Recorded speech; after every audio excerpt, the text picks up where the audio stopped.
Welcome to Reread. Hey, before I get to the big novel, I want to make a correction on my timeline, a few corrections. First off, young Lando Calrissian would happen after all these adventures, and I'll make sure to make a point of that on the timeline. Also, the very short story from the Dark Empire sourcebook called The Hearing talks about how it kind of shows a recording of Mako Spence being, drummed out of the Imperial Navy. That happens prior to AC Crispin's second book called The Hutt Gambit. So The Hutt Gambit is a great book. It almost feels like it's a separate book from the first novel. Sure, it mentions what happened during the first novel, but it feels like its own separate adventure, okay? It's almost like she should have written 3 individual hardbacks and everyone would have been happy, because this thing takes place 5.5 years after the events of the first book. Han Solo has met Chewie. He's been drummed out of the Imperial Navy. He's been blacklisted as a pilot, which means he has to get work as a smuggler, through unconventional or unethical means. That's the only way he can get work now. And even though they don't mention how or what went down between Han and Chewie, how they met, how they get the life debt, rumor had it that George Lucas might have been planning to put that in a prequel trilogy. He didn't really know how much time had passed between episodes 3 and 4. I've talked about this several times. Originally thought it was 10 years, moved that back to almost 20. So it turns out that they probably could have told the story, but back then, George Lucas was still thinking, maybe I'll include that story about how Han met Chewie. This one, Chewbacca isn't married yet either. They just met, they just became friends here, and it talks about Mala, talks about Itchy. Of course, they don't have a son yet because he's not married. And it's been 50 years since he's seen Mala, and Han's like, buddy, she's already married by now. But, Wookiees live long lives, and Chewbacca is doubtful of that. So Han makes a promise to him that once they, shore up some good cash, they'll go to Kashyyyk and see if he can bag that woman, that Wookiee. And Chewbacca's all for that. This one has so much continuity ties. Again, very few people worked harder than AC Crispin on trying to tie in continuity. Okay, she really did a good job. She went to all the Bantam authors at the time, said, hey, tell me a little. You wrote a little bit about Han's past. What do you imagine this was like? And she got the continuity needle and threaded the story and made everything fit really smooth here. Like Mako Spence and Zella Sand and Chug Nix, all from Dark Empire, are introduced here. Of course, he meets Zella and Shug later on in this adventure, but Mako, he's already known because they were in the academy together. And he talks about the instance, Mako accidentally blowing up the moon on at the Imperial Academy that got him kicked out. And again, reading in chronological order, you'd be very surprised later on to see them in the Dark Empire book and all these other books that come out. But at the same time, you don't get the big surprise you would reading in chronological order, because you'd be like, oh wow, they have this person. Oh wow, look, it's Rick Duell from the Marvel comic book series, the old Marvel comic book series from Star Wars. I thought that was amazing. I forgot Rick was even in this. Anna Blue from the Crystal Star makes an appearance. I totally forgot she was in this. I totally forgot, what else? I forgot someone else too, and I can't remember who it was, but there's a lot of name dropping that goes on in this of characters. Another one from Crystal Star, because she talked to Vonda and McIntyre, obviously. Zavari, who's a magician, an illusionist that, Han Solo had a fling with, so AC Crispin writes that they had a fling for 6 months, then moved on. This whole thing skips over a couple of years or so of Han's life, and basically just, like I said, threading the continuity needle and connecting all of Han's past together. Now, what an amazing feat this was for AC Crispin. As I was reading this, nothing seemed forced. Sure, Rick Duell was just kind of dropped in there, and Han made a joke about don't trust him with anything, haha. But it felt natural that these were all friends of his. Roa from the Brian Daly series is in there too. He gets married at the end of this. Vima Sunrider, which I totally forgot she was in this. She encounters Han and reads his fortune for her credit. And of course, she reads the fortune that he's eventually going to find riches when he doesn't care about them. He's like, ha, that'll be the day, sister. Nothing matters more to me than the almighty credit, because it's all about him, right? Durga the Hutt's father, Aruka's in this, and I forgot how much Durga was a part of this. I know Durga was mentioned, but I didn't know he was a big part, well, not a big part of it, but this is the death of his father and his rise to power over his clan, and they kind of shoved this in at the end, how he made a deal with Black Sun. Because of his birthmark, blotch, all the Hutts see that as a bad omen, and when his father died at the end of the book, because, you know, Jabba and Jillik basically slowly had him poisoned over time. Durga doesn't know. He suspects poison, foul play at the end of the book, but because he needs to shore up his support, he makes a deal with Prince Caesar and Black Sun. Now, of course, this is moving into, I believe, Darksaber too, which she credits Kevin J. Anderson for giving her a lot of help in writing that story as well. So Durga's rise to power is a little bit of a storyline in here. It's brought up every couple of chapters. It's not that big, but again, connecting dots. And I love it. I love it. It really flows well.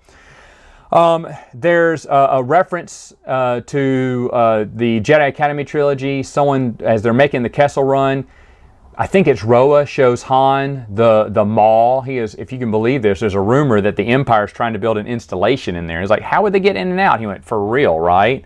And of course, that's where they're going to develop the Sun Crusher and the Death Star and all that fun stuff. There's Boba Fett makes an appearance. Han doesn't know who he is yet, and Boba doesn't have that much money yet. It talks about his past as Jaster Mareel, and it says it in quotations, which means that was just an alias he kept for a short time but had to abandon it. And now he's back to bounty hunting. I wish she would have gone into a little bit more explanation about that, but she didn't have to. I mean, I just kind of wish she would have, because she was doing so good tying in all the continuity here. But Han first encounters Boba Fett in this novel, which is a lot of fun. There's a drug that can make you do anything, so Boba sticks Han with it and makes him obey his every command, is marching him toward the Slave One. Again, Han doesn't realize who Boba Fett is. He doesn't know him. He knows the name, but he didn't know the face before. And then a stranger saves him for the first time, and that's Lando Calrissian. So this is the first time when Lando met Han. And Lando was trying to track down Han because he heard he was a great space pilot, and Lando wants to learn how to pilot ships. So he thought, well, why not have the best train me?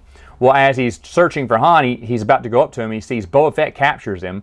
Well, then Lando gets the upper hand on Boba Fett, because Lando is awesome, and I do accept the fact that Lando can get the upper hand on Boba Fett. Sticks him with the truth serum drug, and I thought for a while they made him do a dance or hop on one foot, you know, kind of mock him for a little bit before they sent him off. But they didn't do that. They contemplated having him go to a club and dance or something, which I thought was really funny.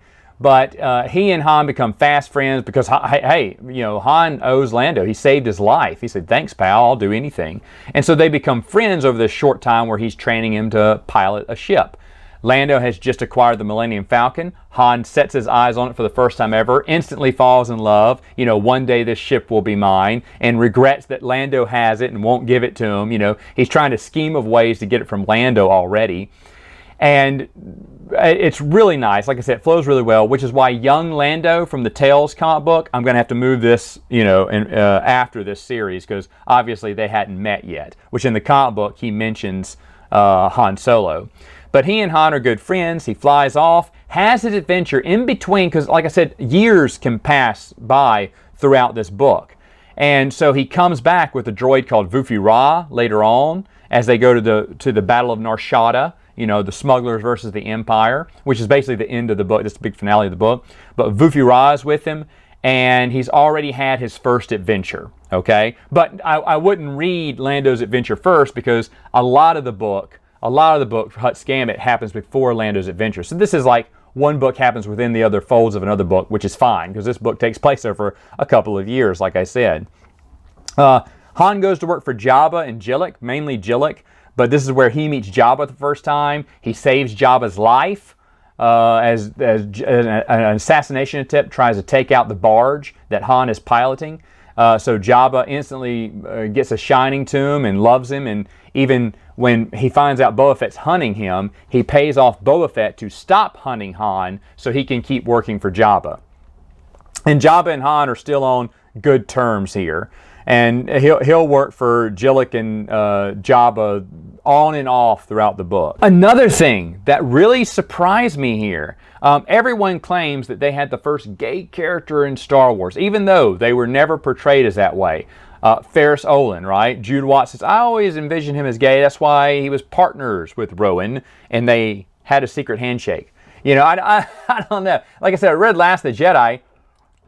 The first time I read it, I had no clue. It doesn't indicate that, and it still doesn't indicate that. Yes, he misses his good friend Rowan, but, you know, other than that, I mean, you could read it that way now, but he doesn't come out as gay, and neither did, I can't remember, Karen Travis said she made 2 Mandos partners, you know, but didn't say they were gay. But AC Crispin will actually win the award because Moff Shield is in this, and he's with Bria. Bria is undercover. She's working for a rebel cell trying to break out as many slaves as she can, and she's kind of cozied up to Moff Shield to kind of get some insider information for her rebel group. Han doesn't know that when he goes to meet the Moff, and he thinks, oh no, Bria is sleeping with a Moff. And Bria's like, oh, Han, and she's crying. You know, as she meets him, she fakes like she doesn't know him, and then runs to her room and cries because Han thinks that she's with this Moff. And she goes, but no one knows that the Moff's sexual preference is not toward women. It specifically says that. She is just there as a trophy to be looked upon, to be a cover for where the Moff's true sexual preferences are. And I was like, oh, so there you go. AC Crispin officially yelled. I mean, if you're keeping up with that thing. But again, I never noticed that until I read it, and that it's just one line, I think, that she says. But anyway, Captain Suterfail is in this one. Young Captain Suterfail is in the Battle of Nar Shaddaa. Admiral Greenlax is the admiral. The Hutts try to pay him. They try to pay off the Moff to leave them alone. The Moff's like, nope, the Emperor has tasked me to, break up Nar Shaddaa, break up the Hutt gambling trade. I got to do what the Emperor says. Sorry, can't take your bribes anymore. So then they try to bribe Admiral Greenlax. He's like, nope, can't do it. And so Han goes, well, look, because Han's the one that the Hutt sent to negotiate. He went, can you give me a copy of your battle plans? He went, sure, but what are a bunch of smugglers going to do against the Imperial Navy? He's like, there's no way. He said, but yeah, I'll take some money because I'm about to retire in a year, so I'll take the money. And then he gets some mysterious commands, and he doesn't know from who, but he is to, on purpose, lose the battle. He's like, how am I going to lose? The smugglers cannot band together. They're no match for our might. I've got an impossible task. Now, we never know who sent that mysterious message. Maybe that's revealed in Book 3, but I kind of thought, I kind of remember that. I said, well, I thought they told you in Book 2, but I did not see who gave Admiral Greenlax those commands. But they wanted the Moff, because he was working for Moff Shield, and they wanted Moff Shield to lose. Now, what could have happened is the Moff was plotting against the Emperor, and maybe someone ratted him out, and it got to the Emperor's ears, and so he wanted the Moff to fail. So maybe the Emperor did it, but we don't know. We're never told that. Anyway, during the battle, Han, Lando, Mako, and the whole group, all of them, all the characters, Shug Nix, Salazend, Anna Blue, Rick Duel, they're all given moments to shine in this big battle here that's going on. Zavari or whatever creates this big illusion of ships, using all these holoprojectors, and they mess with the Imperial. They jam some of their transmissions to make them think it's real for a while, and it turns their attentions away, and they steer away and get broadsided by another sneak invasion group of the smugglers, and the smugglers end up taking out 50% of the group. Now, Admiral Greenlax goes, "We'll probably win this. We could probably win this. We're going to lose a lot of ships. We could win this, but now is a good excuse to retreat," because he was told to retreat to lose the battle. Captain Suterfail is not happy with this. He does not know why they're retreating. He knows they've taken a lot. They underestimated the smugglers, which he was afraid that would happen, but he doesn't agree with the retreat either way. He saves as many TIE fighter pilots as he can because he's Suterfail, and then goes off. Now, Greenlax congratulates Han, and as he's getting his payment for throwing the war or whatever, or giving the battle plans away. And Han goes, "Yeah, no problem." He said, but I'm not. The Admiral thinks he's going to gloat about beating the Empire. He's like, "No, I'm not gloating. We just had to do what we had to do." And then someone comes in and says, Admiral, and he looks at Han, and he knew Han from the Academy. He's like, what is this guy doing here? But then tells the Admiral, there's a surprise inspection by you-know-who. And so he has Han hide in another room while he puts up all the gems, his bribe from the Hutts, and then in walks, and you don't see it, but you hear it from Han's point of view, Darth Vader. And Darth Vader force chokes him. Han comes out of the room and doesn't understand how the Admiral's dead, but knows that whatever was in here, whatever presence was in here, scared him to death. So that was kind of cool. So I don't know who told the Admiral to lose. Again, that's a mystery. Maybe we'll never know. But Moff Child, on the other hand, or Moff Shield or Child, or however you pronounce his name, he is going to be called to go to Coruscant or Imperial Center to go see the Emperor, and he knows what that means. He's going to die. So he's looking at a blaster in his hand going, you know what, it'd be quicker. And that's mainly how the book ends. It's like, what choices do I have? Blaster or go see the Emperor? I didn't even know that's how it ended. And I like how that ends too. I think it's really awesome. This is just a wonderful book. Wonderful book. Again, anyone who reads this and says, AC Crispin's Han Solo trilogy is the best, I get it. I totally understand it. Because the Hutt Gambit is excellent. If you want to see all of Han's backstory, all of his backstory from previous Bantam novels, all tied up and put in perfect continuity order, AC Crispin did that. Well worth your time. All right, folks, that's it for now. See you later.